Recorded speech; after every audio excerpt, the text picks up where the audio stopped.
Hello दोस्तों, नमस्कार। Everything Sam में आपका बहुत बहुत स्वागत है दोस्तों। देखिए, सक्षमता परीक्षा जो हुआ है 3/3/2024 का सेकंड सिटिंग का और 1 to 5 का क्वेश्चन है। और इसमें हम देखेंगे कौन कौन सा क्वेश्चन पूछा गया है, कैंडिडेट के द्वारा कौन कौन सा क्वेश्चन दिया गया है और बोर्ड के द्वारा कौन सा क्वेश्चन जारी किया गया है। तो चलिए हम देखते हैं इसमें क्वेश्चन कौन कौन सा पूछा गया है। इसमें पहला क्वेश्चन पूछा गया है, देख सकते हैं आप, यहाँ लिखा हुआ he is always found reading the newspaper. पूछ रहा है ये कौन सा टेंस में है, तो ये जो हो जाएगा इसका आंसर तीसरा हो जाएगा, प्रेजेंट कंटिन्यूअस टेंस। ठीक है, और कैंडिडेट के द्वारा भी दिया गया है तीसरा आंसर, इसका मतलब है कैंडिडेट का ये आंसर सही है। ठीक है, चलिए दूसरा क्वेश्चन देख सकते हैं, नाइदर सी नॉर वन खाली स्थान एट होम, तो इसका आंसर हो जाएगा, इसमें क्या भराएगा, तो इसमें वाज भराएगा। ठीक है, ये इंग्लिश का क्वेश्चन है और 10 इंग्लिश क्वेश्चन पूछे गए हैं। इसके बाद तीसरा क्वेश्चन देख लीजिए, इसमें भराया है इट इज़ ट्रेडिशनल डाइट, यहाँ खाली स्थान दिया है ईवर सिंस दिया, तो इसका आंसर हो जाएगा 3 नंबर हो जाएगा, हैज़ बीन सेलिब्रेटेड। ठीक है, इसका आंसर 3 हो गया। इसके बाद अगला क्वेश्चन देख लीजिए, चौथा नंबर क्वेश्चन है, कह रहा है वर्कर्स खाली स्थान डे एंड नाइट, तो इसमें क्या भराएगा, तो इसमें भराएगा दूसरा नंबर आंसर है हैज़ बीन वर्किंग। ठीक है, इसका आंसर क्या हो जाएगा, हैज़ बीन वर्किंग हो जाए। तो यहाँ देख सकते हैं करेक्ट आंसर 3 है और कैंडिडेट के द्वारा भी दिया गया 2 है, यानी करेक्ट आंसर 2 हो गया और कैंडिडेट के द्वारा भी दिया गया 2 हो गया। इसका मतलब कैंडिडेट का ये आंसर सही है। इसके बाद अगला क्वेश्चन देख लीजिए, ससा called and ask her to go way. ठीक है, ये पूछ रहा है, तो इसका आंसर क्या हो जाएगा, इसका 3 हो जाएगा, कौन सा टेंस में है, तो प्रेजेंट इंडिफिनिट टेंस हो जाएगा। इसके बाद अगला क्वेश्चन देख लीजिए, you should sit on the white chair. ठीक है, she said he said diet, यहाँ खाली स्थान दिया है सीट और फिर खाली स्थान दिया व्हाइट चेयर। ठीक है, तो इसमें क्या भरेगा, he said diet I should, इसमें क्या भराएगा, आई शुड, यानी 3 में दिया हुआ है आई शुड सीट और इसमें फिर हो जाएगा ऑन द व्हाइट चेयर। ठीक है, इसका आंसर हो जाएगा 3 हो जाएगा। इसके बाद अगला क्वेश्चन देख सकते हैं, अगला क्वेश्चन है, देख लीजिए, Hira said I will come tomorrow, Hira told that, यहाँ खाली स्थान दिया है कम द, यहाँ खाली स्थान दिया, तो इसमें क्या भराएगा, इसमें भरा जाएगा आंसर 4 में हो जाएगा, Hira told that he would come the next day, इसका आंसर हो जाएगा 4 हो जाएगा। ठीक है, अगला क्वेश्चन देख सकते हैं आप, 8 नंबर क्वेश्चन देखिए, he said I am looking for my की इन माई बैग। ठीक है, ही सेड डैट ही, यहाँ क्या भराएगा, खाली स्थान हो गया, फॉर हिज की इन। ठीक है, तो यहाँ देख सकते हैं यहाँ कौन सा आंसर भराएगा, तो यहाँ 3 हो जाएगा, यहाँ 3 में क्या हो जाएगा, तो देख सकते हैं यहाँ लिखा है ही सेड डाइट, यहाँ भराएगा वाज लुकिंग फॉर हिज की इन हिज बैग हो जाएगा, इसका आंसर हो जाएगा 3 नंबर। ठीक है, अगला क्वेश्चन देखिए, 9 नंबर क्वेश्चन है, आप देखिए भाषा से संबंधित आ गया। ठीक है, हिंदी भाषा से संबंधित आ गया। इसमें कह रहा है प्रश्न में देखिए, कोई भाषा किसी लिपि में लिखी जा सकती है, इस कथन पर आपकी क्या राय है। ठीक है, तो ये देखिए पहला है, यह बिल्कुल संभव नहीं है, तो ये गलत हो गया, ये बहुत हद तक संभव है। ठीक है, ये बहुत हद तक संभव हो सकता है, जो कोई भी भाषा यानी भील लिपि में लिखी जा सकती है, तो इसका आंसर क्या हो जाएगा, 2 हो जाएगा। और कैंडिडेट के द्वारा यहाँ देखिए क्या लिखा है, यह बिल्कुल संभव नहीं है, तो ये कैंडिडेट का आंसर गलत दिया है, जबकि करेक्ट आंसर क्या दिया हुआ है, 2 नंबर, जबकि कैंडिडेट के द्वारा जो है 1 नंबर आंसर दिया गया है, तो इसका 1 नंबर कट गया। ठीक है, यानी इसका ये क्वेश्चन गलती हो गया। अब अगला क्वेश्चन देखते हैं, कह रहा है श्रव्य दृश्य सामग्री का प्रयोग तब उपयोग होता है जब बच्चे क्या करेगा, बच्चे, इसका आंसर हो जाएगा 4, उसे बहुत सरलता से समझ सकते हैं, तभी हम जो है सर्वदृश्य सामग्री का उपयोग कर सकते हैं। ठीक है, इसके बाद है संगम शब्द का संधि विच्छेद क्या हो जाएगा, तो संगम शब्द का संधि विच्छेद जो हो जाएगा सम जोड़ गम, याद रखना है क्या हो जाएगा, सम जोड़ गम हो जाएगा संगम, यानी इसका आंसर हो जाएगा 3। ठीक है, सम जोड़ गम हो जाएगा। इसके बाद अगला क्वेश्चन देख लीजिए, कह रहा है रचना की दृष्टि से वाक्य के कितने भेद होते हैं, तो याद रखना है रचना की दृष्टि से वाक्य का जो है 3 भेद होते हैं, याद रखना है। अगला क्वेश्चन देखिए, कर्म के अनुसार क्रिया के कितने भेद होते हैं, तो कर्म के अनुसार जो है क्रिया के कितना भेद होते हैं, 2 होते हैं। इसके बाद अगला क्वेश्चन देख लीजिए, शब्दों के सार्थक मेल को क्या कहते हैं? तो शब्दों के सार्थक मेल को हम वाक्य कहते हैं। वाक्य जो देखिए इसमें 4 नंबर आंसर हो गया, वाक्य दिया हुआ है, इसका आंसर 4 हो जाएगा। अगला क्वेश्चन देख लीजिए, पंछी उड़ रहे हैं किस काल का उदाहरण है? तो ये पंछी उड़ रहे हैं ये हो जाएगा वर्तमान काल का, इसका आंसर 2 हो जाएगा। इसके बाद नेक्स्ट क्वेश्चन देख लीजिए, देखिए यहाँ जो है पदांश दिया हुआ है और यहाँ एक पैराग्राफ दिया रहता है और इसी से आंसर इसको छांट के लिखना रहता है। देख लीजिए सबसे पहले क्वेश्चन क्या दिया हुआ है, यहाँ दिया है नीचे दी गई कविता को पढ़कर पूछे गए प्रश्नों के सही यानी सबसे उपयुक्त उत्तर वाले विकल्पों को चुनिए। ठीक है, सबसे पहले हम ये पैराग्राफ पढ़ लेंगे। मुख्य गायक के चट्टान जैसे भारी स्वर का साथ देती वह आवाज़ सुंदर कमज़ोर काँपती हुई थी। वह मुख्य गायक का छोटा भाई है। ठीक है, इसके बाद लिखा है या उसका शिष्य या पैदल मुख्य गायक की गरज में वह अपनी गूंज मिलाता आया है प्राचीन काल से। गायक जब अंतरे की जटिल तानों के जंगल में खो चुका होता है। इसके बाद आगे लिखा है या अपने ही सरगम को लांघ कर चला जाता है भटकता हुआ एक अनहद में, तब संगीतकार ही अस्थाई को संभाले रहता है जैसे समेटता हो मुख्य गायक का पीछे छूटा हुआ सामान, जैसे उसे याद दिलाता हो उसका बचपन जब वह नौसिखिया था। इसके बाद है तार सप्तक में जब बैठने लगता है उसका गला, प्रेरणा साथ छोड़ती हुई उत्साह अस्त होता हुआ, आवाज़ से राख जैसे कुछ गिरता हुआ, तभी मुख्य गायक को ढाढ़स बढ़ाता कहीं से चला आता है संगतकार का स्वर। कभी कभी वह यूं ही दे देता है उसका साथ, यह बताने के लिए कि वह अकेला नहीं है और यह कि फिर से गाया जा सकता है गाया जा चुका राग।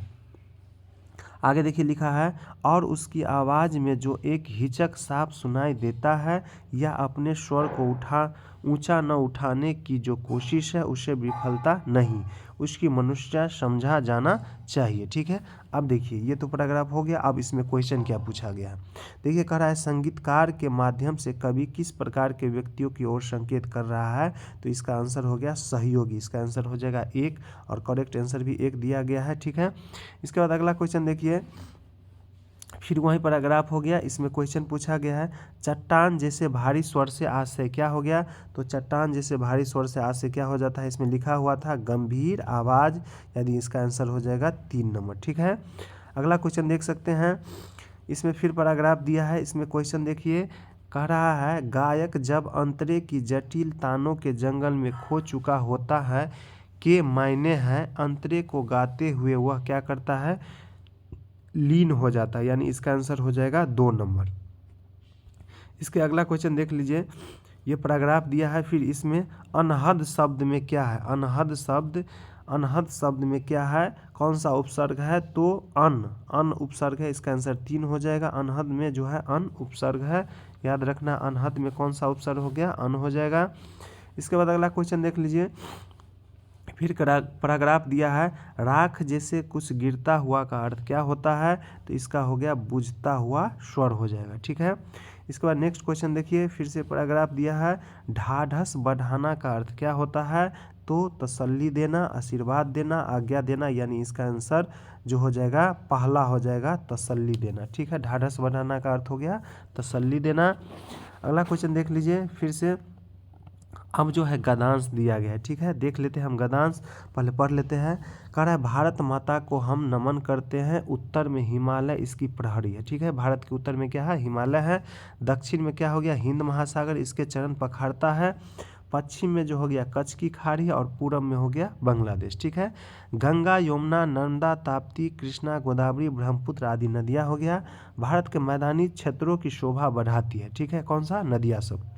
खेतों में लहराती फसलें और बागों में पके फलों की बहार भारत माता का उपहार, प्रत्येक धर्म का व्यक्ति भारत माँ का सपूत, सबकी प्रिय है भारत माता। ठीक है, अब चलिए हम क्वेश्चन की ओर चलते हैं।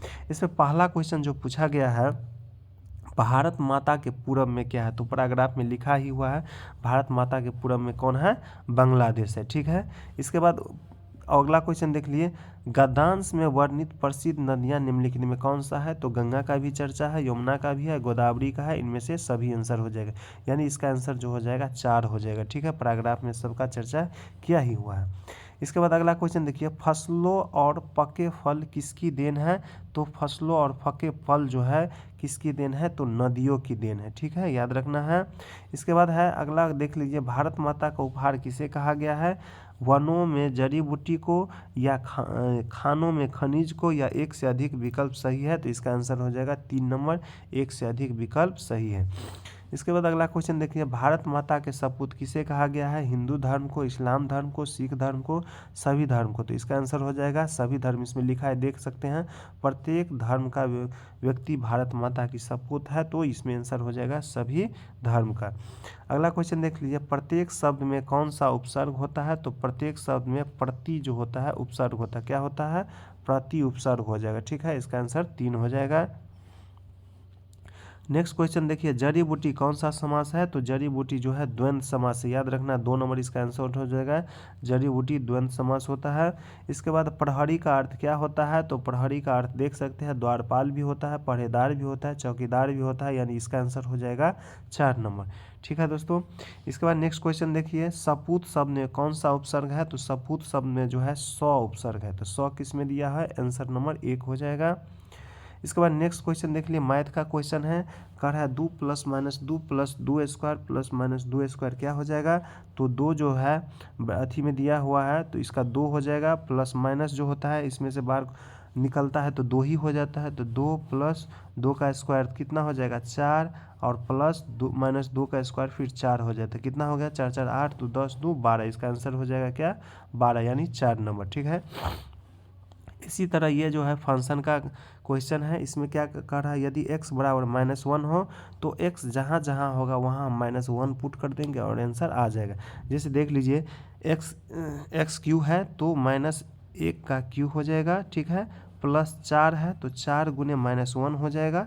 ठीक है, और इसके बाद है +12 हो गया। ठीक है, तो इसको हम सॉल्व कर लेंगे तो -1 का क्यूब क्या हो जाएगा, -1 ही होगा, और प्लस जो हो जाएगा 4 गुने -1 कितना होगा, -4 हो जाएगा, और +12, तो देख सकते हैं -1 और -4 कितना हो जाएगा, -5 हो जाएगा, और +12, तो कितना इसका आंसर हो जाएगा, यानी +7 हो जाएगा, इसका हो जाएगा 7 आंसर हो गया। देख सकते हैं इसका आंसर जो है 7 दिया गया। उसी तरह ये मैथ का सवाल है, इसको आप बना सकते हैं।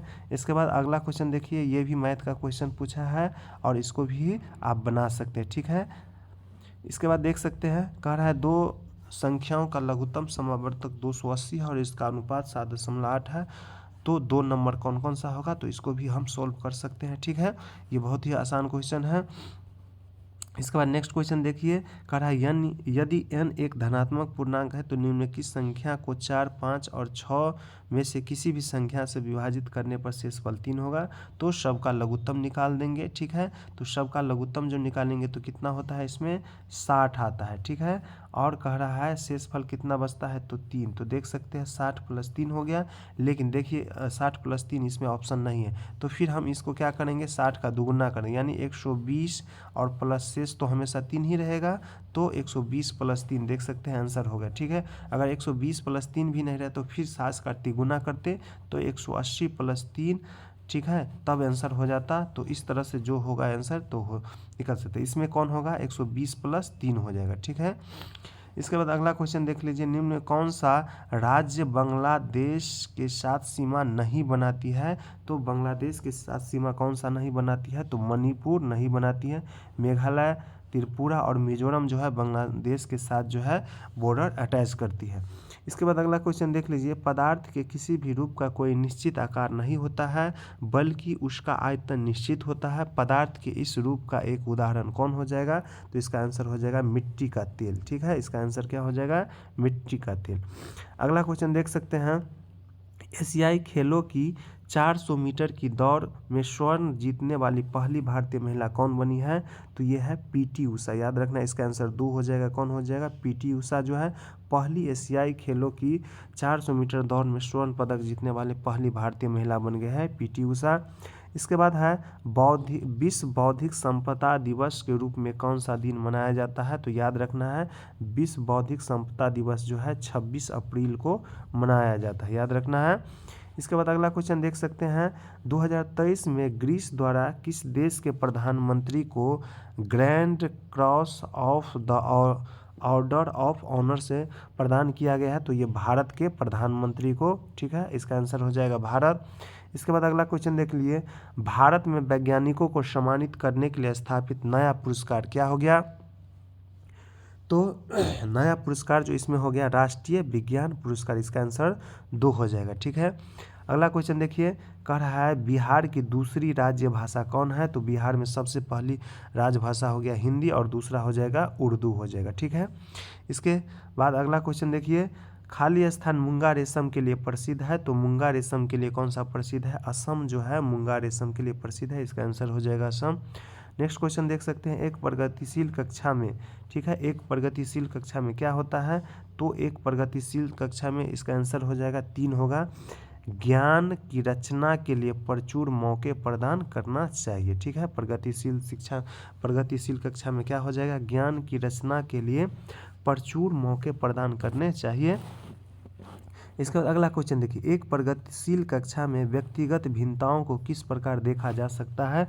तो व्यक्तिगत जो भिन्न भिन्न समुदाय जाति से बच्चे आते हैं उसको किस प्रकार से देखा जाना चाहिए? तो देखिए इसका आंसर हो जाएगा अध्यापक अधिगम प्रक्रिया के प्रयोजनों के लिए महत्वपूर्ण है, ठीक है। इसका आंसर जो हो जाएगा 4 हो जाएगा। नेक्स्ट क्वेश्चन देख सकते हैं, बच्चों की शिक्षा के लिए वाइगोत्स्की के सिद्धांत का अनुप्रयोग प्रस्तावित करता है, ठीक है, वाइगोत्स्की का। तो इसका देख लीजिए ऑप्शन जो हो गया, इसका जो हो जाएगा पहला ही हो जाएगा सहयोगात्मक अधिगम। क्या होगा इसका आंसर? सहयोगात्मक अधिगम हो जाएगा, ठीक है। नेक्स्ट क्वेश्चन देख लीजिए, बच्चों का समग्र शारीरिक व मानसिक स्वास्थ्य अधिगम जो हो जाएगा क्या हो जाएगा? तो इसका आंसर हो जाएगा को सुसाधित करता है, ठीक है। इसका आंसर हो जाएगा, इसमें 4 हो जाएगा। इसके बाद नेक्स्ट क्वेश्चन देख सकते हैं, अधिगम का प्राथमिक लक्ष्य कौन सा होना चाहिए? ठीक है, अधिगम का प्राथमिक लक्ष्य कौन सा होना चाहिए? इसका ऑप्शन देख सकते हैं। इसका जो आंसर हो जाएगा पहला हो जाएगा समालोचनात्मक चिंतन का विकास हो जाएगा, ठीक है। ये जो हो गया पेडागोगिक हो गया। इसके बाद अगला क्वेश्चन देख लीजिए, निम्नलिखित में से शालीनता वाले विद्यार्थी की विशिष्ट विशेषता कौन सी है? ठीक है, यानी कह रहा है शालीनता वाले विद्यार्थी की विशिष्ट विशेषता कौन सी है? ठीक है, तो इसका आंसर जो हो जाएगा 2, बार बार दोहराव और आवृत्ति व्यवहार, ठीक है। इसका आंसर 2 हो जाएगा। इसके बाद अगला क्वेश्चन देख लीजिए, जर्मनी में नाजी पार्टी के नेता कौन थे? तो नाजी पार्टी के नेता हिटलर थे। इसका आंसर हो जाएगा हिटलर, देख सकते हैं कहाँ है, एडोल्फ हिटलर, ठीक है। नाजी पार्टी का कौन था? हिटलर था। कहाँ? जर्मनी में। इसके बाद अगला क्वेश्चन, भारत में चुनाव कराने के लिए कौन जिम्मेदार है? तो ये बहुत ही आसान क्वेश्चन है, भारत का चुनाव आयोग, ठीक है। इसका आंसर 3 हो जाएगा। नेक्स्ट क्वेश्चन देख सकते हैं आप, लोकतंत्र में राजनीतिक दलों की क्या भूमिका होती है? तो इसका आंसर जो हो जाएगा ऑप्शन देख सकते हैं, इसका आंसर जो हो जाएगा 3, नागरिकों को राजनीति में भाग लेने के अवसर प्रदान करते हैं, ठीक है। नेक्स्ट क्वेश्चन देख लीजिए, समान परिश्रम अधिनियम खाली स्थान में स्थापित किया गया था। तो समान परिश्रम अधिनियम जो है 1976 में स्थापित किया गया था, इसको ध्यान रखना है। अगला क्वेश्चन देख सकते हैं, क्षेत्रफल के हिसाब से भारत दुनिया का कौन सा सबसे बड़ा देश है? तो ये 7वां सबसे बड़ा देश है। इसका आंसर 7वां हो जाएगा, देख सकते हैं तीसरा नंबर में दिया हुआ है 7वां। इसके बाद अगला क्वेश्चन देख लिए, निम्नलिखित में कौन सा देश भारत के साथ सबसे छोटी सीमा साझा करती है? तो भारत के साथ सबसे छोटी सीमा जो अफगानिस्तान है, और ये जो है 106 किलोमीटर लगभग जो है बॉर्डर सीजा जो है साझा करती है, ठीक है। कहाँ से? तो POK से भारत के साथ बॉर्डर साझा करती है अफगानिस्तान। इसके बाद अगला क्वेश्चन, जालियांवाला बाग हत्याकांड के विरोध में किसने कायसर ए हिंद तगमा लौटा दिए थे? तो ये कौन सा होगा? तो इसका हो जाएगा महात्मा गांधी, ऑप्शन नंबर 1 हो जाएगा इसका आंसर।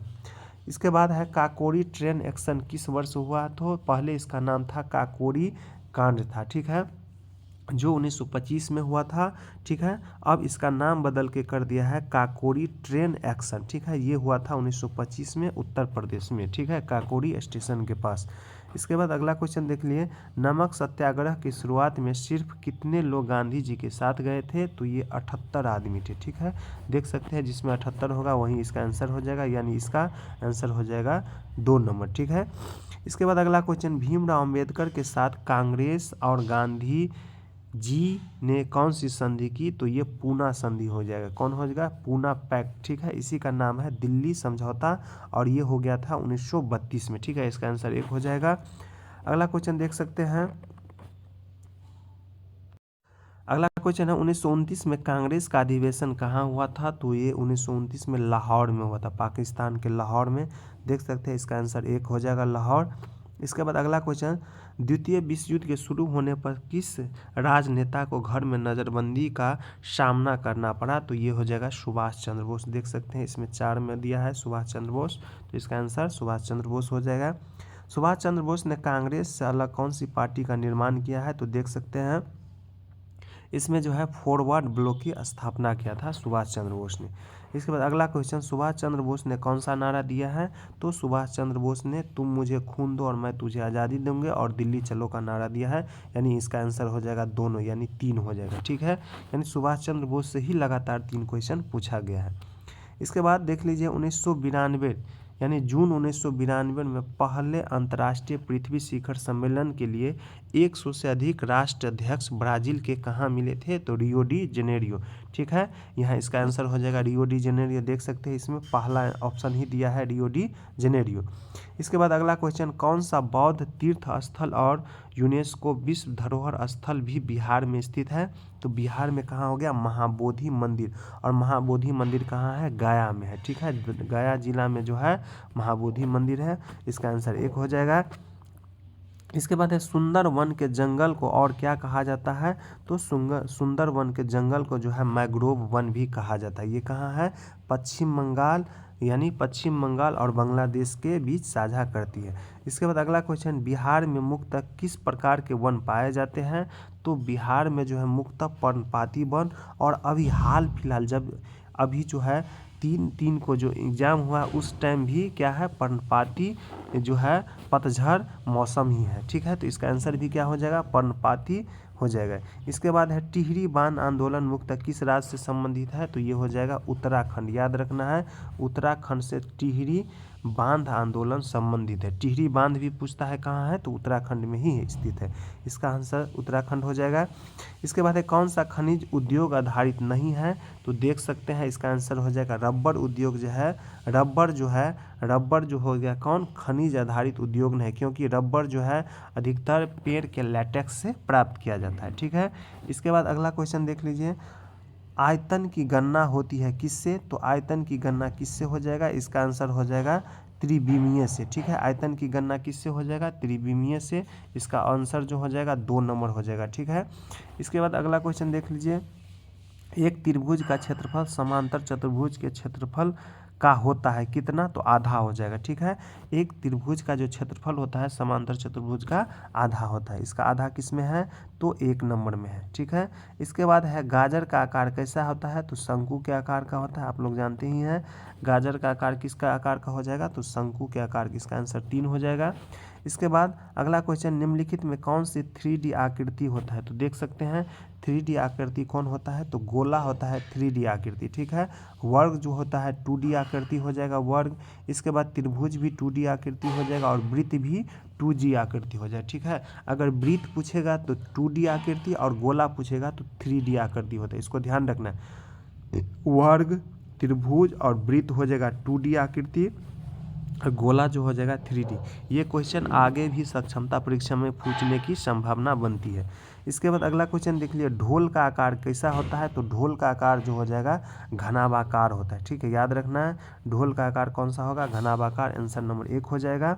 इसके बाद कह रहा है 1000 रुपये में होंगे, 1000 रुपये में क्या सब होंगे। ठीक है, देखिए 10 के 10 नट यानी 10 के 10 नट हो जाएगा तो कितना, ये तो 100 ही होता है, तो ये आंसर गलत हो जाएगा। दूसरा है 100 के 10 नट, तो 100 गुने 10 कर देंगे तो 1000, यानी इसका आंसर 2 ही हो जाएगा। ठीक है, तो इसका आंसर 2 हो गया। 1000 में कितने नट होंगे, तो 100 के 10 नट होंगे। अगला क्वेश्चन देख लिए, बहुत ही आसान क्वेश्चन मैथ का पूछा गया है, देख सकते हैं 9 + -4 कितना होगा, तो 9 में से 4 घटा देंगे तो कितना होगा, इसका आंसर हो जाएगा 5। इसके बाद अगला क्वेश्चन देख लीजिए, ये भी मैथ का बहुत ही आसान क्वेश्चन, -5 और +-9 कितना हो जाएगा, तो -5 और 9 -9 हो जाएगा, 9 5 14 यानी -14 इसका आंसर हो जाएगा 1 नंबर। ठीक है, इसके बाद अगला क्वेश्चन देख लीजिए, 5/4 -8/3 का मान क्या होगा, तो इसको हम निकाल देंगे। ठीक है, और इसका आंसर जो हो जाएगा -17/12 आप लोग बना सकते हैं। इसके बाद देखिए फिर है जोड़ घटाव ही है, इसका आंसर हो जाएगा 153। 86 + 86 माइनस और फिर ब्रैकेट में -67 दिया है, तो माइनस माइनस क्या हो जाएगा, प्लस हो जाएगा। देख सकते हैं ऐसे बनाएंगे, 86 और माइनस माइनस प्लस हो जाएगा और 67 हो जाएगा, दोनों के जोड़ देंगे तो कितना है 153 हो जाएगा, यानी 153, यानी 2 नंबर इसका आंसर हो जाएगा। ठीक है, नेक्स्ट क्वेश्चन देखिए, ये भी बहुत ही आसान है, 6 गुने इसको मतलब इसको बना लेंगे तो बहुत ही आसान है, बन जाएगा, इसका आंसर हो जाएगा 120। फिर देखिए, मिस्टर शोर को नवंबर में हर तीसरे दिन छुट्टी मिलती है। ठीक है, किसको, शोर को कब मिलती है, नवंबर में हर तीसरे दिन, यानी 1 तारीख को मिलेगा, 3 तारीख को मिलेगा, इसके बाद 6 तारीख को मिलेगा, 9 तारीख को मिलेगा, 12 तारीख को मिलेगा और 15 तारीख को मिलेगा छुट्टी। फिर कह रहा है श्री लॉन्स को नवंबर में हर 5वें दिन छुट्टी मिलती है, किस तारीख को पहली बार मिस्टर शोर और मिस्टर लॉन्स को एक साथ छुट्टी मिलेगा। देखिए इसको 5वां दिन मिलता है, तो पहला मिलेगा 5 तारीख को, दूसरा मिलेगा 10 तारीख को, तीसरा मिलेगा 15 तारीख को। तो देखिए दोनों को एक साथ छुट्टी कब मिलता है, तो 15 तारीख को मिलता है, तो इसका आंसर क्या हो जाएगा 15। ठीक है, देख सकते हैं 15 किस में है, तीसरा में है। ठीक है, इसके बाद अगला क्वेश्चन देखिए, 10 पुस्तकों का ढेर 10 सेंटीमीटर ऊंचा है, तो प्रत्येक पुस्तक की मोटाई कितना हो जाएगा, इसका होगा 10 mm हो जाएगा, इसका आंसर क्या हो जाएगा 1 हो जाएगा। इसके बाद अगला क्वेश्चन देखिए, एक त्रिभुज की 2 भुजाएं 11 सेंटीमीटर और 15 सेंटीमीटर है, यदि त्रिभुज का परिमाप 36 है तो तीसरी भुजा ज्ञात कीजिए। तो बहुत ही आसान क्वेश्चन है। ठीक है, एकदम आसान क्वेश्चन है, यानी एक भुजा हो गया 11, दूसरा हो गया 15 और तीसरा भुजा x, और इसका परिमाप कितना दिया है 36। इसको सॉल्व कर लेंगे, x बराबर कितना निकल जाएगा 10 सेंटीमीटर। ठीक है, इसका आंसर हो जाएगा 10 सेंटीमीटर, कहाँ दिया है, चौथा में। ठीक है, इसके बाद नेक्स्ट क्वेश्चन देखिए, एक दुकानदार ने शनिवार को 67 किलो 626 ग्राम गेहूं और रविवार के 125 किलो 200 ग्राम गेहूं बेचे, दोनों को जोड़ देंगे। ठीक है, बहुत ही आसान क्वेश्चन है, इस दोनों को जोड़ देंगे तो 192 kg 826 ग्राम हो जाएगा। इसके बाद अगला क्वेश्चन देख लिए, फिर है यही जोड़ घटाओ, 123 किलो और 231 ग्राम अखबार और 200 किलो पत्रिका, दोनों को जोड़ देंगे, बहुत ही आसान क्वेश्चन है। इसके बाद एक टंकी ने 1 घंटा 20 मिनट में भरने के लिए 5 पाइपों की आवश्यकता होती है, यदि एक ही प्रकार के केवल 4 पाइपों का उपयोग किया जाए तो कितना समय लेगा। ये भी बहुत आसान क्वेश्चन है, ये भी बना लेंगे, इसका आंसर 100 मिनट हो जाएगा। इसके बाद है हाइट एंड डिस्टेंस का ये सवाल है, एक बिजली का खंभा 18 मीटर ऊंचा, महल की छाया 10 मीटर है, समान स्थिति में बिजली के खंभे की ऊंचाई ज्ञात कीजिए, इसका भी बना लेंगे, इसका आंसर 36 हो जाएगा। इसके बाद है यदि किसी घन का पृष्ठीय क्षेत्रफल संख्यात्मक रूप से उसके आयतन के बराबर हो तो घन का किनारा कितना हो जाएगा, तो घन का किनारा कितना हो जाएगा 6 हो जाएगा, इसका आंसर कितना हो जाएगा 6 हो जाएगा। इसके बाद कह रहा है एक पासा फेंका जाता है, एक सम अभाज्य संख्या प्राप्त होने की प्रायोगिकता कितना होता है, तो हाफ होता है। ठीक है, याद रखना है। इसके बाद नेक्स्ट क्वेश्चन देख लीजिए, अंतराल 0 से 10 में 10 को क्या कहा जाता है, तो 10 को क्या कहेंगे, हायर कहेंगे, यानी ऊपरी सीमा कहेंगे। ठीक है, इसका आंसर हो जाएगा ऊपरी सीमा, यानी आंसर 1 हो जाएगा। ठीक है, इसके बाद यदि हम पहले n संख्याओं को जोड़ते हैं तो हमें क्या मिलता है, तो इसका फॉर्मूला होता है n × n + 1/2 हो जाएगा। तो देख सकते हैं इसका फॉर्मूला ही दिया है, तो आंसर नंबर 1 हो जाएगा। ठीक है, इसके बाद अगला क्वेश्चन देख लीजिए, मोहन को एक किताब के लिए 200 रुपये देने हैं। ठीक है, एक किताब लिया मोहन, जिसको कितना पैसा देना है 200 रुपया। उसके पास 2000 का नोट है तो उसे कितना मिलेगा? 200 रुपया में किताब खरीदा, 200 रुपया का नोट है, दुकानदार को दिया, तो उसे कितना पैसा रिटर्न करेगा? तो 1800। इसका आंसर हो जाएगा 1800। इसके बाद अगला क्वेश्चन देख लीजिए। एक वस्तु पर 6000 रुपये अंकित है, आइटम पर 40% की छूट है, उस वस्तु का रियायती मूल्य क्या होगा? तो बहुत ही आसान क्वेश्चन है। 6000 का 40% निकाल देंगे, हमको इतना छूट मिल जाएगा। ठीक है, और कितना में हमको खरीदना पड़ेगा? तो 6 चौक 2400 रुपया इसका छूट मिल गया, तो 6000 में से 2400 रुपया घटा देंगे तो कितना बच जाएगा? 3600 रुपया। इसका कितना आंसर हो जाएगा? 3600 रुपया। ठीक है, ऑप्शन नंबर 2 हो जाएगा। ठीक है, इसके बाद देख लिए, ऊपर से खुला हुआ एक बक्सा 3 सेंटीमीटर मोटी लकड़ी का बना है और इसकी बाह्य लंबाई, चौड़ाई तथा ऊंचाई दिया हुआ है। ठीक है, तो इसको कह रहा है निकालने के लिए बहुत ही आसान है, निकाल सकते हैं। इसका आंसर हो जाएगा 1 नंबर। ठीक है, इसके बाद देख लीजिए, यहाँ दिया है निम्नलिखित में कौन सा गणित शिक्षण का सर्वाधिक उपयुक्त तरीका है? तो गणित शिक्षण का सर्वाधिक उपयुक्त तरीका कौन सा हो जाएगा? तो इसका आंसर जो हो जाएगा 4 हो जाएगा। अधिगमकर्ताओं को उनकी विद्यमान क्षमताओं को विकसित करने के लिए प्रोत्साहित करना। ठीक है, इसके बाद अगला क्वेश्चन देख लीजिए। इसमें कह रहा है नीचे दिए गए आंकड़ों के बहुलक, माध्य और परिसर का माध्यम क्या होगा? तो ये ही क्वेश्चन बहुत ही आसान है, इसको निकाल सकते हैं। बहुलक हो गया जो सबसे ज़्यादा होता है, और परिसर हो गया क्या? जो सबसे ज़्यादा होगा और जो सबसे कम हो उसको बीच अंतर है। सब का क्या करना है? सबसे पहले बहुलक निकालना है, इसके बाद माध्यक निकालना है और इसके बाद परिसर, और फिर तीनों का जो जो निकलेगा अलग अलग उसका माध्य निकाल देना है। ठीक है, तो इसका आंसर कितना हो जाएगा? 13 आ जाएगा। ठीक है, इसके बाद अगला क्वेश्चन, निम्नलिखित में कौन सा एक समकोण त्रिभुज की भुजाएं हो सकती है? तो समकोण त्रिभुज में क्या होता है? लंब स्क्वायर प्लस आधार स्क्वायर, ठीक है, बराबर क्या होता है? कर्ण स्क्वायर। ठीक है, तो इसमें देख लेंगे लंब और आधार को स्क्वायर करके और कर्ण को स्क्वायर करके, तो इसमें देखेंगे 65 स्क्वायर कर देंगे और 72 स्क्वायर कर देंगे और बराबर कितना होगा? 97 स्क्वायर। तो इसका आंसर हो जाएगा 9406, कुछ ऐसे ही निकलता है, यानी 65 स्क्वायर प्लस 72 स्क्वायर करेंगे और बराबर में जो है 97 स्क्वायर करेंगे। तो ठीक है, तो इसका आंसर हो जाएगा 4 हो जाएगा। इसके बाद अगला क्वेश्चन देख सकते हैं, बच्चों को समय की अवधारणा को प्रस्तावित करने के लिए प्रारंभिक गतिविधि के रूप में निम्न कौन सी की जानी चाहिए? तो इसका आंसर जो हो जाएगा 1 नंबर हो जाएगा। क्या होगा 1 नंबर में? तो समय से संबंधित वाक्यांशों के साथ पूर्व अनुभवों के बारे में चर्चा करना। ठीक है, इसके बाद अगला क्वेश्चन देख लीजिए। अगला क्वेश्चन देख लीजिए, इसमें दिया हुआ है, कक्षा में गणितीय वार्तालाप को प्रोत्साहित करने का सबसे उपयुक्त उद्देश्य निम्नलिखित में कौन सा हो सकता है? तो इसका आंसर 1 हो जाएगा, गणितीय विवरणों के बारे में बात करते हुए और उनका उपयोग करते समय बच्चों को एक सटीक भाषा का उपयोग करने में सक्षम होना। ठीक है, इसका आंसर 1 हो जाएगा। नेक्स्ट क्वेश्चन देख सकते हैं, गणित से डरने वाले बच्चों को कक्षा में आपस में बातचीत करने में सक्षम होना चाहिए। ठीक है, नहीं, इसका आप क्वेश्चन अगला देखिए, अरस्तु के अनुसार दो लोग एक दूसरे के प्रति परस्पर सम्मान रखते हैं, इस प्रकार की मित्रता क्या कहलाती है? तो इस प्रकार की मित्रता जो है अच्छी दोस्ती कहलाती है। इसका आंसर 2 हो जाएगा। इसके बाद अगला क्वेश्चन, खेल के बारे में दिए गए कथनों में कौन सा गलत है? ठीक है, कौन सा गलत खोज रहा है? तो इसका आंसर हो जाएगा 2। यह उन बच्चों के लिए अच्छा नहीं है जो दूसरों के साथ तालमेल बिठाने में कठिनाई महसूस करते थे। इसका आंसर 2 ही हो जाएगा।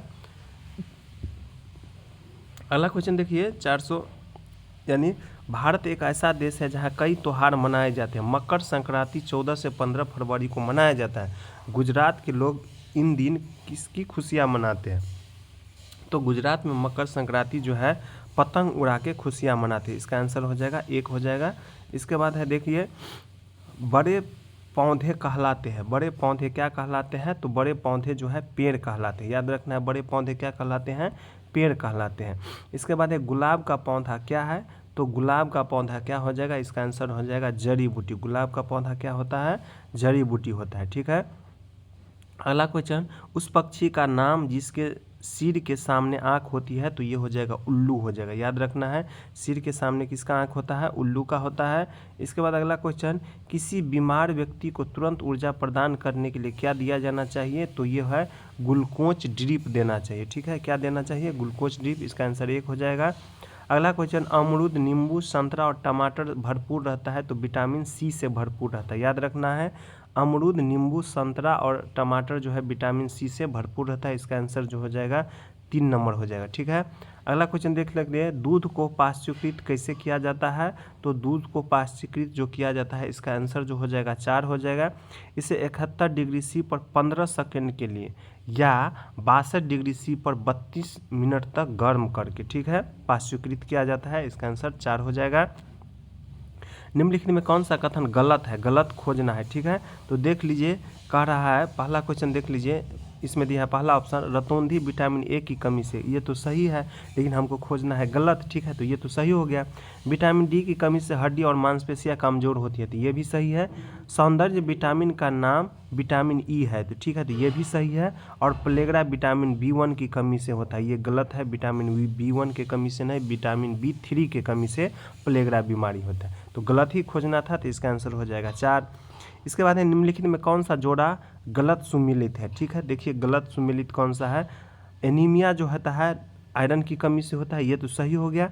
विटामिन B5 को हम प्लेगरा कहते हैं, नहीं, विटामिन B3 को प्लेगरा कहते हैं, तो यही इसका आंसर गलत हो जाएगा। ठीक है, अगला क्वेश्चन देख लेते हैं, इसी में देखते हैं ऑप्शन, विटामिन B3 नियासिन होता है, तो ये भी सही है। विटामिन K का काम है रक्त का थक्का जमाना, तो ये भी सही। यानी 1, 3, 4 सही है और 2 गलत है। हमको खोजना था गलत ही है, तो गलत कौन हो गया? 2 इसका आंसर हो जाएगा।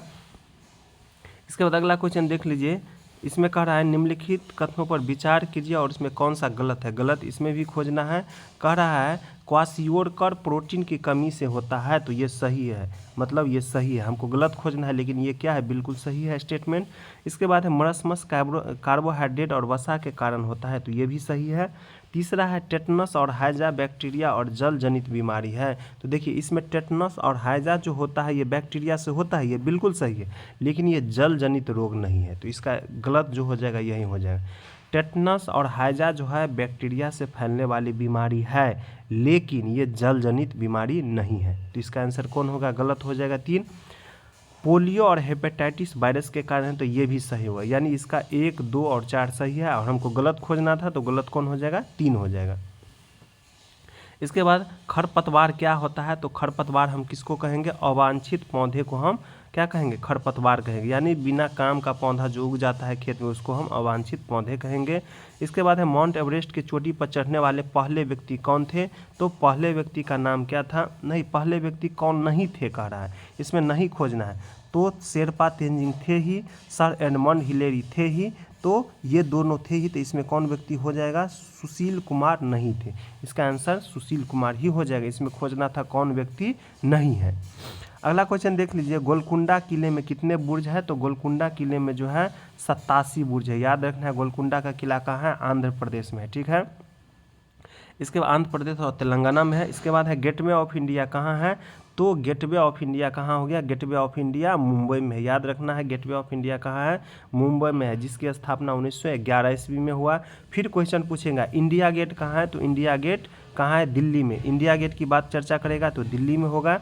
इसको जो बनाया गया है इंडिया गेट को 1931 ईस्वी में। ठीक है, इसमें क्वेश्चन पूछा है, गेटवे ऑफ इंडिया है, तो गेटवे ऑफ इंडिया मुंबई में है, जिसकी स्थापना 1911 ईस्वी में बनाया गया था। ठीक है, इसके बाद है, भारत की सबसे पुरानी नदी घाटी परियोजना कौन हो जाएगा? तो इसका हो जाएगा दामोदर नदी घाटी परियोजना। ये ऑप्शन नंबर जो हो जाएगा 2, इसका आंसर हो जाएगा 2, 1948 ईस्वी में शुरू हुआ था। ठीक है, अगला क्वेश्चन देख लीजिए, किस स्थान को दक्षिण भारत का मैनचेस्टर कहा जाता है? तो कोयम्बटूर को जो है दक्षिण भारत का मैनचेस्टर कहा जाता है, और ये तमिलनाडु राज्य में पड़ते हैं। फरक्का से आगे गंगा जब बांग्लादेश में प्रवेश करती है तो कहलाती है किस नाम से? तो बांग्लादेश जब जो है गंगा नदी जब बांग्लादेश में प्रवेश करती है तो इसका नाम हो जाता है पद्मा। इसका आंसर 1 हो जाएगा।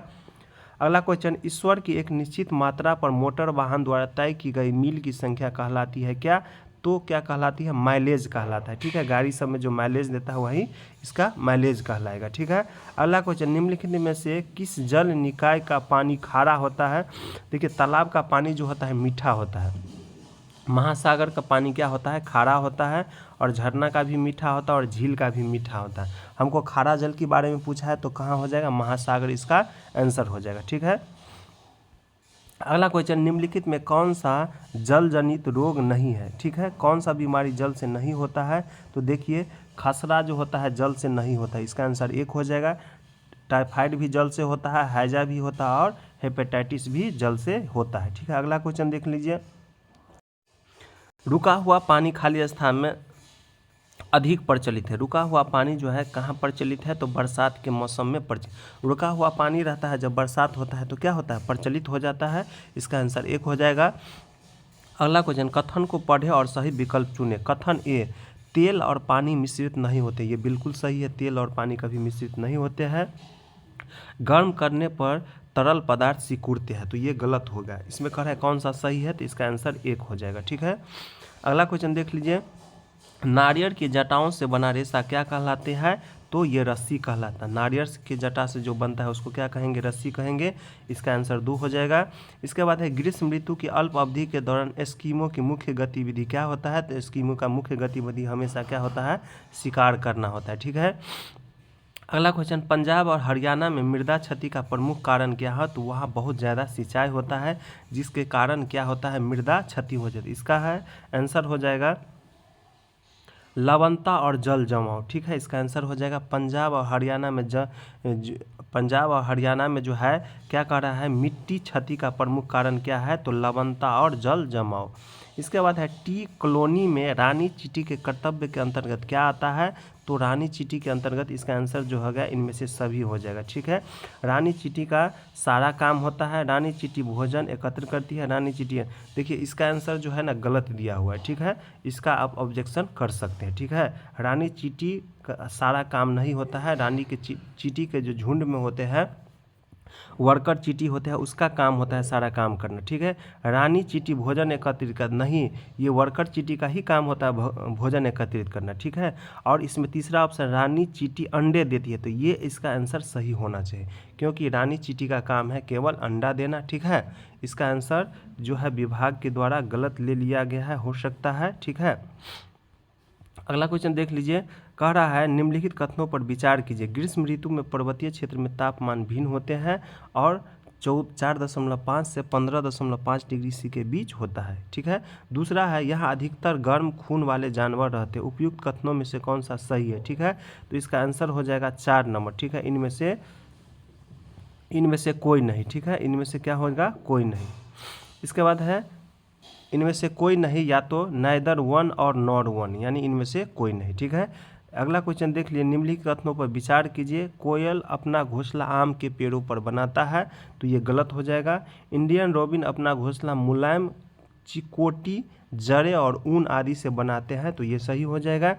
बारबेल अपना घोंसला एक छेद में बनाते हैं, ये भी सही, यानी 2 और 3 आंसर इसका हो जाएगा। 2 और 3 किस में दिया हुआ है, 2 और 3 जो है 4 नंबर में दिया हुआ है। 2 और 3 किस में दिया है, 3 नंबर में दिया है। 2 और 3 देख सकते हैं, 2 और 3 जो है ये इसका आंसर 3 हो जाएगा। ठीक है, इसके बाद अगला क्वेश्चन देख लीजिए, कह रहा है नीचे कुछ जानवरों का नाम दिया है, बकरी, मनुष्य, कॉकरोच, ईगल।